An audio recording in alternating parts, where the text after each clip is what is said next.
Γεια σας, αυτή είναι η παράσταση να σε θάψω. Μου ζήτησαν να διαφημίσω την παράσταση.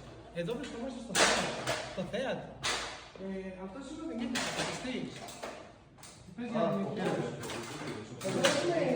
έχουμε κάνει την Καρλώτα. Την Καρλώτα κάνω, ναι.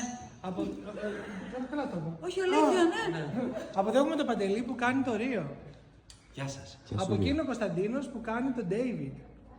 Πάμε μέσα στα καμαρίνια. Εδώ έχουμε μία τούρτα. Η τούρτα.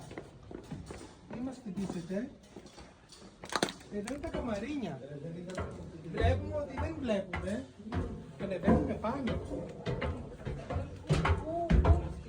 Εδώ έχουμε μια προετοιμασία. Πάμε να δείτε. Εδώ έχουμε τον Κάρλος που είναι ο Χρήστος. Και έχουμε τον Νικόλα Μίτσι που είναι η Μίτσι Λου. Που κάνει την Queen 1. Από εδώ έχουμε τη Σούκα που κάνει την Queen.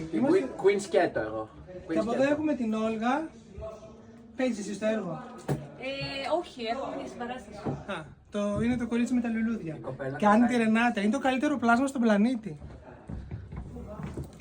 Κάπου έχουμε την Κατερίνα. Πού είναι η Κατερίνα? Σε κότα και πονάς.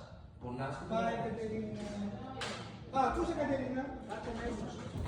Για να προχωράμε κάτω στα καμαρίνια.